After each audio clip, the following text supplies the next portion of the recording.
Montoya, you killed my father.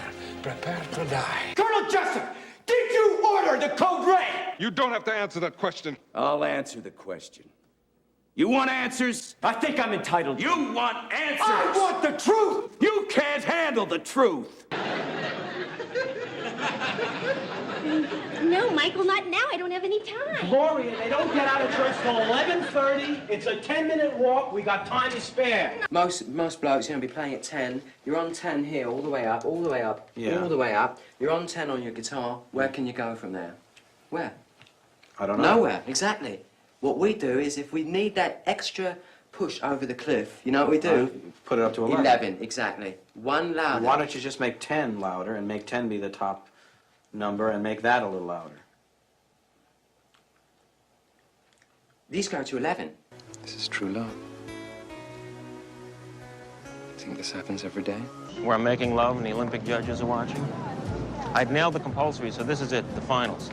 I got a 9-8 from the Canadian, a perfect 10 from the American, and my mother, disguised as an East German judge, gave me a 5-6. Must have been a dismount. You're gonna be just fine. I'll take good care of you. I'm your #1 fan.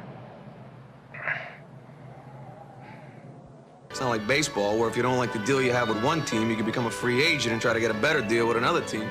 Free agency. If you want my advice, go home, make up, and goodbye. A faceless guy rips off your clothes, and that's the sex fantasy you've been having since you were 12. Exactly the same. Well, sometimes I varied it a little. Which part? What I'm wearing. Hi! You're early. So are you. Offer me everything I ask for. Anything you want. I want my father back, you son of a bitch. I just wish that I could go someplace where nobody knows me. I came here tonight because when you realize you want to spend the rest of your life with somebody, you want the rest of your life to start as soon as possible. We've got serious problems, and we need serious people. And if you want to talk about character, Bob, you better come at me with more than a burning flag and a membership card. If you want to talk about character and American values, fine. Just tell me where and when, and I'll show up. This is a time for serious people, Bob, and your 15 minutes are up. And welcome everybody back to Ballpark Nation. This is Off Day with Ballpark Nation. As you can see, we've started out, Andy, with a little goodbye to Rob Reiner. Not how we intended to do our first show of the week. We actually had a different pop culture theme in mind. But, you know, one of the things that I want to start by saying, Andy, is maybe Spielberg, as far as directors who have been able to excel showing with such different work. Most directors that are famous, Quentin Tarantino, for example, relatively one note. But what we just watched was a fantasy film. We watched probably the greatest romantic comedy of all time, maybe the greatest courtroom drama of all time, and of course, The American President, and then Stand By Me. Hard to say that this man was one of the most talented directors to ever lens a film. It's interesting you brought up Spielberg, because the 6-film run to start Rob Reiner's career, you could argue is the best 6-film run that any director ever had. And people want to say, well, what about Spielberg? Spielberg had 1941 in his first 6 films. So he gets Although some would watch that clip and be like, y'all included North. I'm not talking about North, okay? Everybody's entitled to a clunker. But for 1984, in his directorial debut, this is Spinal Tap, Stand By Me, The Princess Bride, When Harry Met Sally, Misery, and A Few Good Men. And to your point, you can't find a wider, wilder span of genre, of tone, of plot, story, all those things. And he managed to put his touch on each one of those things. And his touch was making everybody in those films better than they were prior to being in those films. And I will say that fully with Tom Cruise even. having Top Gun in his bag already, having Cocktail in his bag already. Well, maybe that's cheating. Days of Thunder, all the things that he did prior to A Few Good Men. I think A Few Good Men is the one where people started saying, oh, Tom Cruise is a serious actor and not just best airplane pilot, best bartender, best car driver, because that was kind of what he was doing at that point. But that was all Rob Reiner. And you can listen to the tributes from the actors that worked under him and with him over the last 24 hours and know that they all appreciated what he was able to bring out of them that maybe they didn't even realize they had in them prior to his leadership and his deft hand. We'll just go with that then. One of the things that you bring up the Tom Cruise example, and I love talking about Tom Cruise because I think there is what the person people think Tom Cruise is, which I think they see him as this like diva, that it's his way or the highway. But every movie he's ever been involved in, he has always wanted to bring in a director to make him better. Tom Cruise is the reason A Few Good Men got made. And to your point, hired Rob Reiner and then let Rob Reiner direct him. Yeah. And that is what you get. One of the things I loved, we were talking about this before we started the show.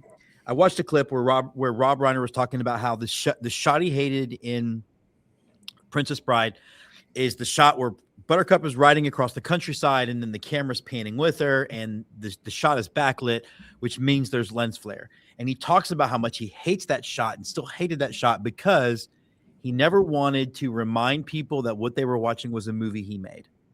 And I think that speaks to why he's a director I respect the most. I think the invisible hand of the director is something I've firmly believe in as a filmmaker myself. And I just love the fact that he was nothing about him was ego, which is why I think, to your point, he was able to get these performances out of people. Yeah. And you just talk about the way that his films touched his audiences. The 6 films I mentioned, and obviously there were more, but the 6 films I mentioned, this is Spinal Tap, his debut. That is a cultural touchstone for Gen X as far as comedy, as far as comedy film, as far as the marriage of comedy and music. There are still people on this planet who believe Spinal Tap was a real band. Yeah. Up to and including maybe Michael McKean. I'm not real sure where he is on that these days. I think Christopher Guest knew that it wasn't real, but I'm not sure about the other two. Yeah, but Christopher Guest thought he really directed Backdraft the musical, so I'm not sure we should. I mean, it just depends. Stand By Me, another Gen X touchstone. The first time you really saw, and I'm going to go back to the performance that River Phoenix gave during that film, young men dealing with the emotion of being young men and all the things they might have seen up until that point, watching River Phoenix cry on film, making Corey Feldman a tolerable actor for 2 hours. That's something. Bringing out Will Wheaton, devastated online the last couple of days. And then the Princess Bride. I mean, just those 3 films together, if you are of our age and maybe just a little tad older, those are things that you watch over and over and over and over again, and they still hit you in some kind of way every time you see them. Carrie Ells posted just probably the saddest tribute of the whole thing, and it was a photo from the set of their director's chairs just next to each other and empty.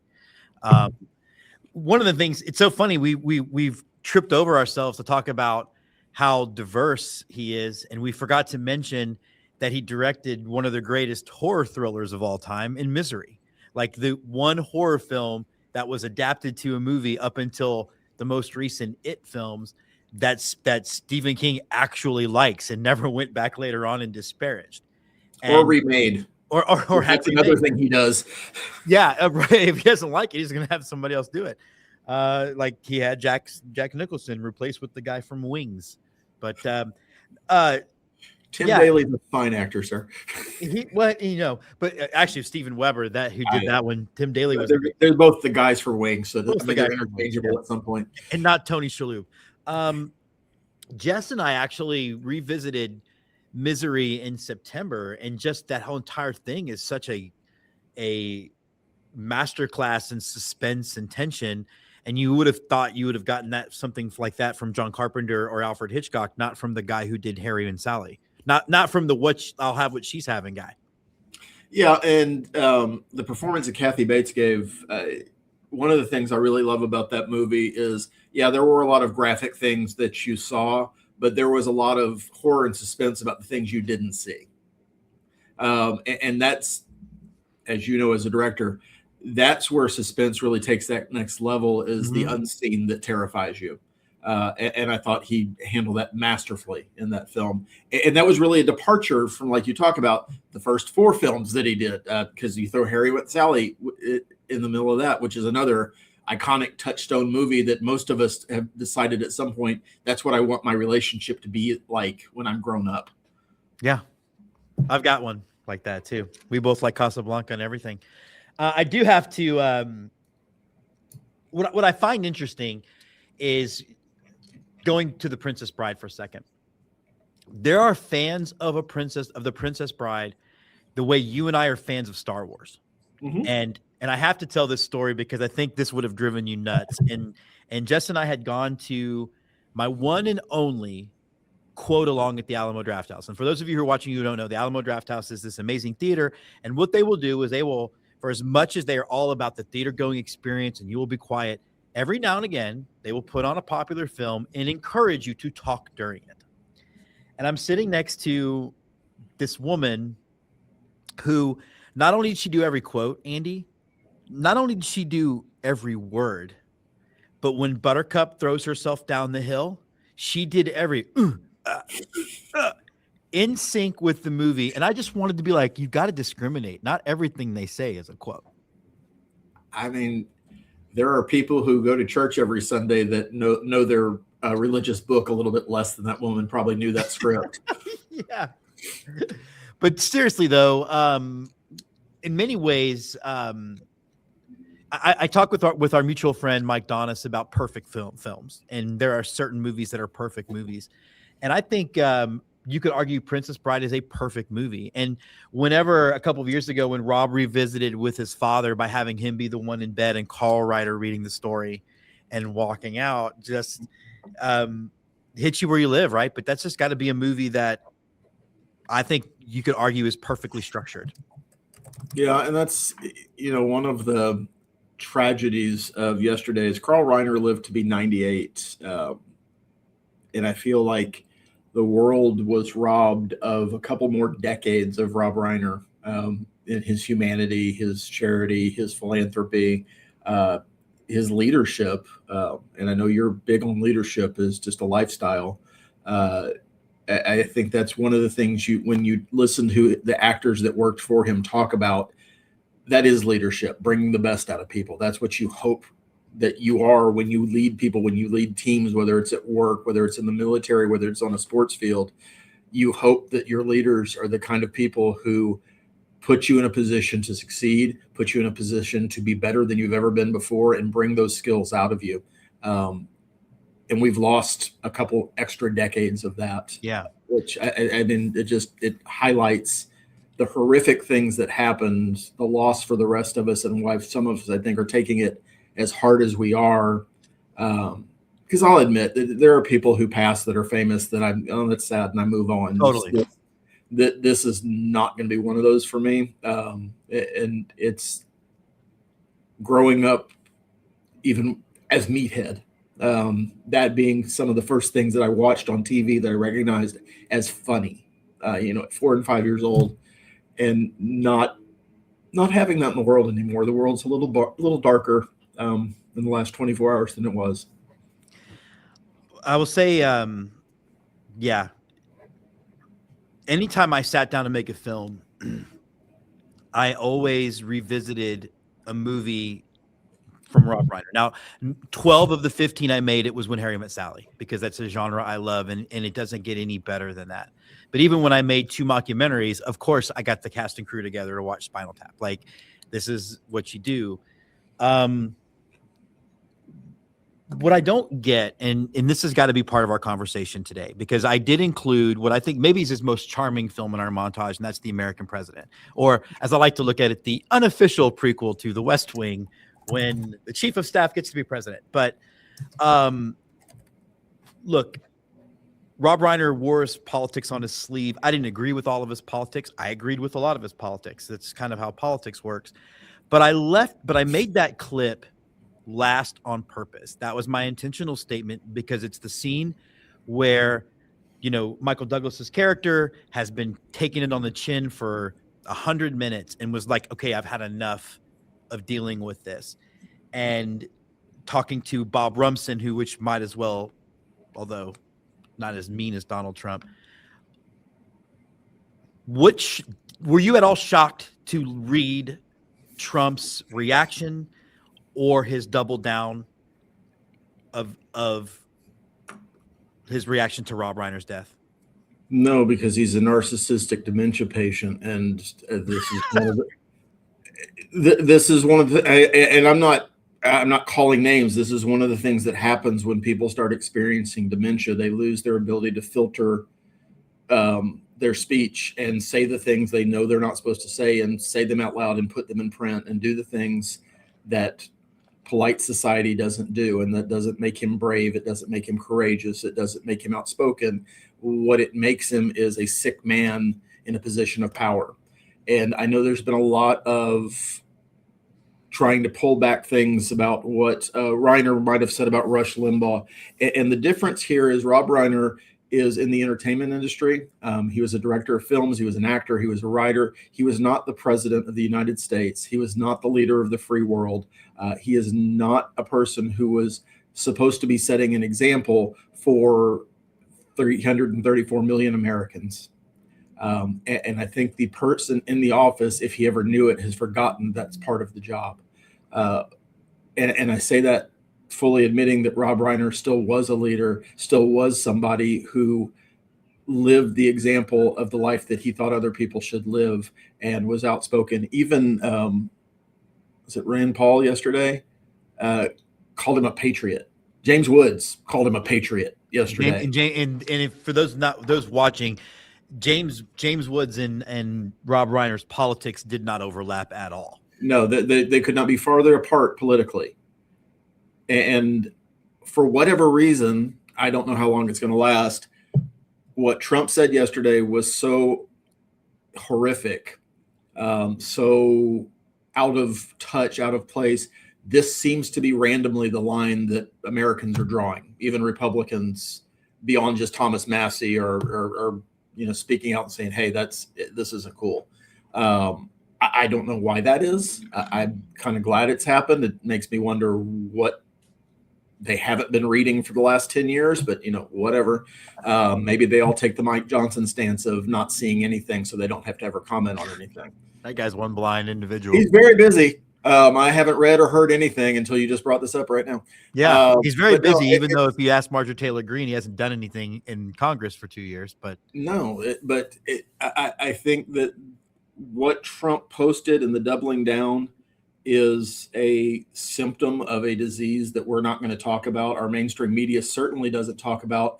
And at one point I would think, oh, maybe that's respect for the office, but they had no problem talking about Joe Biden's mental decline long before anybody admitted to it. But this seems to be just a thing we don't talk about in polite society because, well, frankly, the journalists don't want to lose whatever access they have.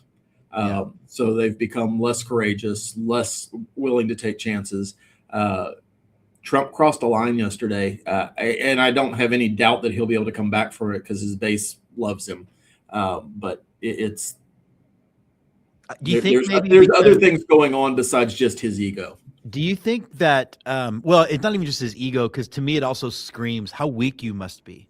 And I was talking to a student of mine who came in. He's a very thoughtful kid who his name is Michael, is going to film school, and Robert Reiner is like his favorite director. Like, seriously, Robert, like he said he watches Harry Met Sally 3 times a year, which I believe it from this kid, and was just very upset about the whole thing. And I tried to point out that, to me, what that screams, if you look below the surface, is Trump telling everybody that he is weak and he's scared. And I was trying to explain how George Bush had Dana Carvey to the White House to do the impression, and was famously friends with Dana Carvey after all of that. Clinton had a great time with the people doing. Obama had the anger interpreter. Like, if you're a strong man, even Gerald Ford invited Chevy Chase to the White House, and they did a thing for Saturday Night Live, I think, in the second or third season. I mean, it's not uncommon for a normal person to understand satire and feed into it a little bit, to buy into it a little bit, to be part of the joke. Somebody without an ego, somebody with so much ego and so much narcissism that they can't allow that to happen. There is fear behind that. That post yesterday was a threat to people, by the way, in case you missed that part of it. It is absolutely a threat that this man is going to cheer your murder if you politically disagree with him. And the last time I checked, that's not what this country is about. This country is about the open exchange of ideas, the open debate of ideas, and the ability to peacefully and gentlemanly discuss things that are wildly apart from one another, because it used to be this idea that we were all trying to get to a better country. We just had different ideas of doing it. Yeah. And the darkness that is currently residing in the White House, and I know this is not a political show, so I apologize for this. Hey, man. That's preventing I that brought from it up. happening. That's preventing that from happening. Well, and I would just say what I was really appreciative of is the number of conservative media groups that were bringing up Reiner's response to the Charlie Kirk murder, which is it's one thing for him to have been asked a question about Rush Limbaugh's death, who died of natural causes when at an age when versus 12 hours later. And I think that is I think that's the difference. And Rob Reiner showed a lot more class. What is your favorite Reiner film? Because mine is definitely When Harry Met Sally. I mean, it's a hard question, right? Because I just ran through the 6. I left off The Sure Thing, which is something I probably watched. I know you love that movie. Yeah. The American President is there. Ghost of Mississippi is right up there. Right now, if I had to pick, I mean, Princess Bride's the easy answer. That's the one that's in the constant rotation. When Harry Met Sally, we have plans to be watching in 2.5 weeks, right before New Year's, because that's a New Year's movie. I'd probably do without North, but Princess Bride is probably, if I've got to pick one, that's the one. But right now, The American President is something that really, really resonates. And yes, it is the prequel to The West Wing in a lot of different ways, but it is, as a person who grew up in this country, as a person who was of the age when, I was 24 when that movie came out, it is aspirational. It is what we want out of that office, or what we should have wanted out of that office that we don't get anymore. So it makes me miss a country that I hope still exists somewhere. Aspirational is a great way to put it. And of course, and he was dating Annette Bennings, which is not a bad thing. No, don't we all want to? In 1994, yes, I would have absolutely wanted to date Annette Bennings. And it is more than just a prequel to The West Wing, not just because of Martin Sheen, but also Aaron Sorkin wrote both things. But again, rest in power, Rob Reiner. We do have some sports to talk about. First, we'll put a little button on the Longhorn volleyball season. Young team, didn't end the way you wanted it to, but Jared Elliott's taken 18 of 20 teams to the Elite Eight, so you feel like they're going to be back. They'll recruit, they'll rebuild. I think it was strange to watch them get ran out of the gym the way they did, since they had actually dominated Wisconsin in a non-conference match, but that's what happens. But celebrating A&M to the Final Four, man. How jazzed are you about the Aggies and taking down the juggernaut that is Nebraska volleyball? It is really interesting to me. I'll answer your question in a second. Going through posts on social media and TexAgs and that kind of stuff about I don't care about any sport but football guys, all of a sudden getting really, really excited about volleyball. Yes, partly that's because there's been success, but partly because it's an exciting game and it's almost made for TV. Those of you that have denied yourself volleyball, there's a Final Four going to start on Thursday. Summer Olympics, when those pop up, watch it. get involved because it's a fun sport. It's a tense-filled sport. There's a lot of drama on both sides of the court. Yeah, every set. For the Longhorn game, they mic'd up one of the dads of the Longhorn, and it was it's just, to your point, it's fast. It's a small space. I don't know how their volleys constant action. Yeah. And these are world-class athletes at the top of their game. I mean, it's everything you could want out of 2 hours in front of a television. Now, from the A&M standpoint, Jamie Morrison was not a head coach 3 years ago, and in 2 seasons, has brought Texas A&M to their first Final Four ever. They did it in the SEC, which is an up-and-coming volleyball league. You'd probably say second best. And the big deal about beating Nebraska was a couple things. A, Nebraska hasn't lost a match all year. They've only lost 10 sets all year. No, I'm sorry, 7 sets all year. This was number 8, I believe, when they finally lost against Nebraska. Is, and I know the Texas fans will argue, the Kentucky fans will probably argue, Nebraska is the standard bearer right now in the sport. Mm-hmm. To beat them in a regional in Lincoln. Totally.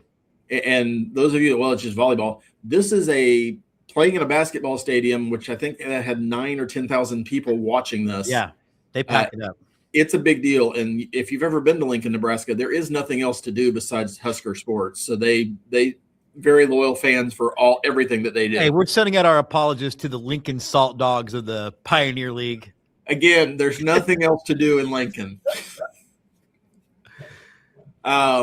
It was everything you could want for this program to take that next step. And they've had these kind of matches all year long.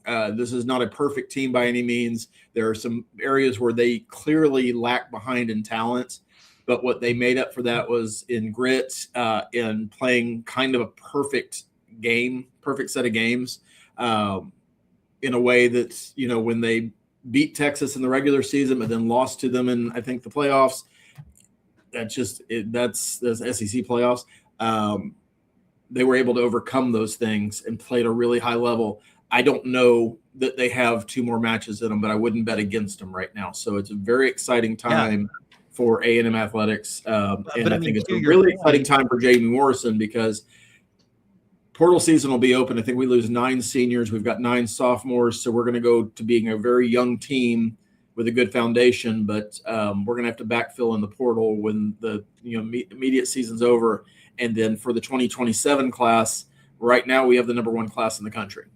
So things are definitely on the upswing and should stay there for a while as long as we can hold on to Morrison, because I think he's pretty clearly the real deal. Yeah, I think. And look, the reality is left in the Final Four, the 2 of the number 1 seeds are out. It's anybody's Final Four at this point. I mean, Kentucky's still there. Penn State's still there. Yeah, and again, Big Ten is very, very good when it comes to volleyball, but and I don't know if Texas was guilty of, because Texas is a young team, of looking past Wisconsin when the news of Nebraska lost, right? Because I'm sure these are kids. They all probably thought to themselves, the path to winning a national championship just got easier thanks to what A&M did on the court. I mean, so did Pitt and Wisconsin and everybody else that was still playing. That was, not too much hyperbole, but at least in the volleyball world, that was very much a shot heard around the world as far as the other teams concerned were, because all of a sudden their hopes got brighter. It was Texas beating Oklahoma in softball. That is the direct equivalent to that. Especially because Texas has been sort of a great softball program that almost made it, except for they kept running into Oklahoma. But we'll get to softball season. Yeah, I mean, I wouldn't bet against them at all. Thursday night and then Saturday, right? Those are the 2. Well, Thursday first. We'll see what happens after that. You're such an Aggie. You're such a battered Aggie. Well, you don't get to play if you don't win Thursday. You don't get to play Saturday. That's true. Were you shocked, though, to see that there was actual video of Nebraska players saying they wanted Texas in the championship? Like on video? Like I was.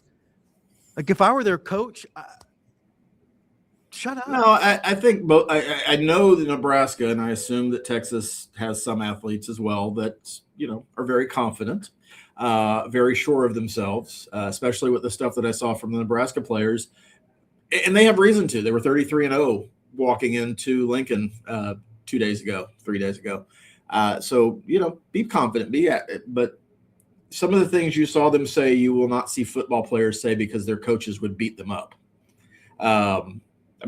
Just take them in the locker room and say, shut the hell up. They don't need any more help, guys.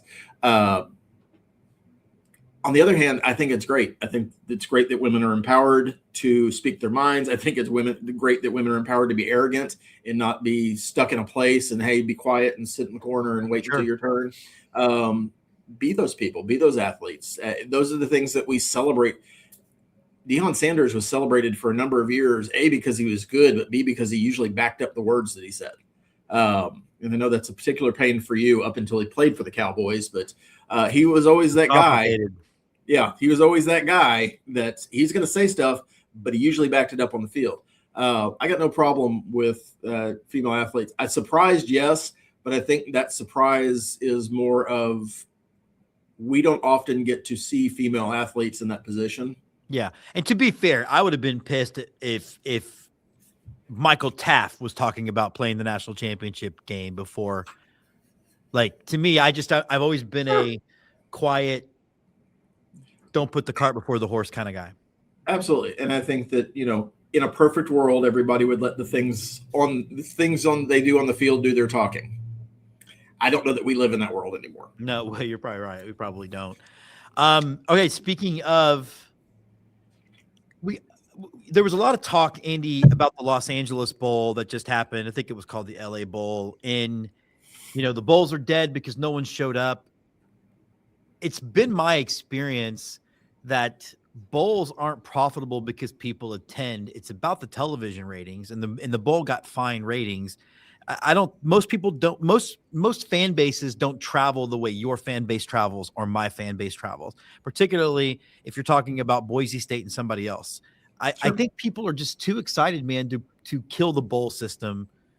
I think it's a symptom that we've become too much of an all or nothing. If you don't win the national championship, then your season was a waste kind of deal. Sure. I mean, that's in my fan base right now. If we don't win Saturday, then this whole season was pointless. That's where we are. That's where the fan base is. And I know it's not a loser mentality to not think that way. I agree with you, but that's where a lot of fans are. I mean, I'm sure there are fans in the Miami Hurricanes camp. I'm sure there are fans in the Alabama camp. All 8 teams that are still playing. There's 12 teams still playing. Nobody started yet. 12 teams. With maybe a couple of exceptions, I think Georgia and who's the other one? Ohio State probably have a little bit of latitude because they've won recently. But if you haven't won recently, you do fall into that trap of it's all or nothing. I think it's a problem that college football is going to have to address. I do think it is honestly addressed by eventually, like we talked about, separating out a top tier of teams that are playoff eligible and letting everybody else be bowl teams. I love the story, but I love the story more than I love the actual in practice idea of having group of 5 teams in this 12-team playoff, because there is no feasible way. And yes, I know any given Saturday something could happen, but the statistics, the odds at this level, the disparity in talent tell me that Tulane and James Madison don't have a chance of winning their games. All you got to do is look at the line. I think you guys are 2.5-point favorites. I think the other game is 4-point favorite, and then it's 17 and 20. Right. And so for those schools, maybe it's not bowls, or maybe there's a way to incorporate it, but I think you have to start looking at the way high schools do their playoffs. And I'll use Texas because that's what I'm familiar with. There's a 6A that's the largest qualification or largest size school in Texas. Right. But there's a 6A Division I and a 6A Division II, and there's an enrollment line there. And I don't know if enrollment's the number or endowment's the number or athletic budget is the number, but at some point money has to come into it. And I think there is one side that is playing for one set of playoffs and the other side that is playing for other side of playoffs. And you can incorporate the bowls in those and still have them be meaningful the way that we do outside of that first round in the current playoff system. Sure. That would give the Pop-Tart Bowl, maybe Notre Dame doesn't turn it down. And that example doesn't work because Notre Dame would certainly be in that top group. But maybe that's what James Madison and Tulane and U of H and Baylor are playing for. Not Baylor. They should never be. I was just thinking of small. Baylor's going to be playing. Insignificant schools that nobody cares about. Baylor's going to be playing for the championship of the Texas penal system. But I think that ultimately that's where it's going to go, because what's happening now is not tenable, because what has happened is whether we want the bowls to be meaningful or not, they're not, because we allow athletes to opt out when it's not something that's in their best interest to play, because if they've got NFL aspirations. Well, I have a suggestion to that. And that means that fans lose interest. The TV revenue is fine because ESPN literally pays for every bowl game, I think, except for 2 to happen. So those bowls that claim to lose money don't lose money because they get paid regardless of what happens. And ultimately, it's cheaper for ESPN than it would be for them to find other programming. Totally. That is the thing. People don't get that part of it. So how do you fix the attendance piece if that's what you're judging the bowls on? You make the tickets dirt cheap to free. You let anybody in the stadium that wants to come in the stadium. You do outreach instead of worrying about corporate sponsorships, getting their tickets for people. If you work for, and I'll pick on the Gallery Furniture Bowl. Gallery Furniture, which does not exist anymore. I'm very aware that Mac does not sponsor a bowl in Houston, But when he did, let's say he let all his employees go, which he would never do because he doesn't close his store. That's 50 people and guests, so 150 people, let's say. You've got to fill a 70,000 seat stadium with that. Every Boy Scout troop, every church group, every YMCA, homeless shelter, I don't give a shit, but pack the stadium if you want excitement. But make it an event. And if you don't have the ability to make an event, maybe you don't need to have a bowl. What do you think, because we live in the world of NIL, actually paying bonuses to the players to encourage them not to opt out? I think you could do that, or you could just structure their contracts saying that they have to compete in every game that they're healthy enough to compete in. Maybe a bonus system would work on top of their NIL. Maybe this is part of the revenue sharing that some of the larger schools will be doing or are doing now. But I'm going to sound like ownership here. If you would like to be treated like a professionals show up every game whether they want to or not. That's part of the deal. Unless you're, Anthony Rendon, and then you just have injuries you sign 5-year contracts and then play 50 games a year and then you're done. But that is something that we're going to have to figure out as an industry, or the college football's going to figure out as an industry, where, at some point these boosters that are paying these NIL dollars are not going to keep paying them if, all right, well, you've opted out, or you've decided to transfer, or you've decided to do this thing. At some point there's going to become the wild west part of this will get figured out probably sooner than later. I would agree with that. But I do think there needs to be some financial carrot or stick, however you want to look at it, that encourages guys who are not in the playoffs to play. And you're going to start seeing teams that make the playoffs as an 11th or 12th seed or a 10th seed who don't really have an opportunity to win the national championship opt out. That's going to start happening, because ultimately we've created a system where, and again, the athletes should absolutely get paid for their name, image, and likeness. The schools have existed for 150 years making money on the backs of these guys. And making a lot of money. People don't. I have no problem with you getting paid, but it's a two-way street in that if you are now getting paid, it's a job, so you show up for your job. And that's even if you're going to the Meineke Car Care Bowl. Yeah. I will say, before we hit on some Astro stuff real quick, if you are not following some of the James Madison Twitter accounts, they are really just running with this thing, and their whole persona has been, poor little Oregon, how will they even keep up with us? And It has been hysterical to read. the number of fans of our show that have texted me their account to like, are you, I mean, just tells you just what a touchstone they've become. God love them and good and God bless them. But I mean, to your ultimate point earlier, people need to remember that some of these schools, these are the schools, teams like Texas and A&M and Ohio State pay to beat up on in the preseason. Mm-hmm. And I think I've used your high school example to people having a 5A championship and a 6A championship. There's nothing wrong with that. And Jessica and I were in Houston over the weekend. By the way, big shout out to the Astros. If you do their Christmas thing, it's a blast. It was so much fun. They do such a good job. But it was kind of cool to walk into a random bar and have 6 football games going on, including I was watching Montana Grizzlies beat South Dakota in their playoff game. But more football at this time of the year is not a bad thing. The 2A football playoffs are very, very exciting, by the way. Those are a bunch of evenly matched teams that go at it.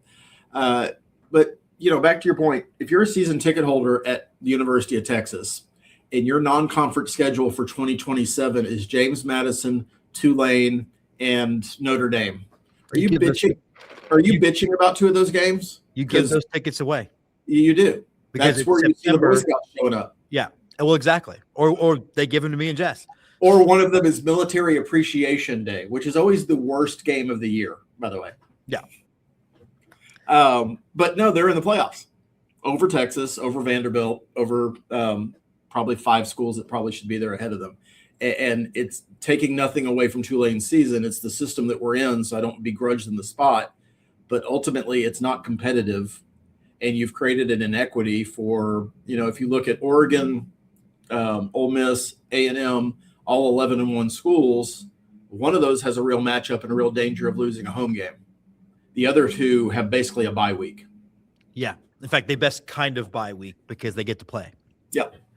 You know, we'll see how that shakes out. Yeah. I mean, I think we're definitely in agreement on that. And, you know, it's not going to be good for the sport for people to check in on these games, particularly like one of them is prime time. Even Oregon Tulane's like a 6 p.m. kickoff, whereas I do Miami's understand 11 the a.m. timing. Yeah, I understand the timing part of it, and I don't disagree. And I don't know how you make the NFL play nice with this, but it would be nice if the playoff weekends were protected from the NFL, the Saturdays at least. Because the reason A&M Miami is at 11 o'clock in the morning is because there are 2 NFL games this Saturday. And yeah, no, I totally get it. I get it. Now, and also, Oregon's a West Coast team. You can't kick them off at 7 a.m. No, but you could at 2:30, and you definitely could in prime time. But college football has learned, and not wrongly, that you don't put a college football game up against the worst NFL game because nobody's going to watch it. The ratings will be dismal. We have plenty of Thanksgiving opportunities to present what actually happens in those. Yeah. Nobody watches the Egg Bowl. Yeah, no, you're right. And what was the counter programming like Tampa Bay and Seattle? Not big markets. Yeah, no, you're totally right, and it sucks that that's the reality. But the reality is that we are out of time for today. We will be back on Friday to hopefully wrap up an A&M win and heading to the championship for volleyball. And then also we will be previewing A&M Miami. Before we go, Andy, what's your gut feeling right now, a little under a week out from that game? I mean, we'll talk about it more Friday, but I don't – right now for me it feels like whatever momentum we had going into Austin 3 weeks ago now has completely lost, so I don't have any good feel about what's going to happen Saturday. Miami is a good team, but I don't know if they're a good team because they play all ACC opponents, and ACC was pretty down this year. I don't know how much I'm emotionally distraught, whatever you want to call it, from losing in Austin and the bad half we played against South Carolina prior to that. I know most of my fan base is dreading a 2-game losing streak to finish the season. And so that's coloring some things. So I'll take the next couple of days to reflect on it before Friday. But right now I am at a loss as to momentum feels like it stopped, and I think that's one of the problems with the playoff system, but we can talk about that more later. Yeah, my gut says A&M probably does win this game because of, I think, the Kyle Field factor, though the 11 a.m. kick doesn't really help the Kyle Field factor too much. We're not LSU, but we'll still have plenty of drunks in the stands. God hope. We just do breakfast tacos instead of brisket. It's fine. It's fine. All right. For Andy, I'm Jim. Again, rest in peace, Rob Reiner. We will be back on Friday. Until then, everybody have a great rest of your week. We are almost to Christmas. I, for one, cannot wait. Okay. Turn out the lights. The party's over.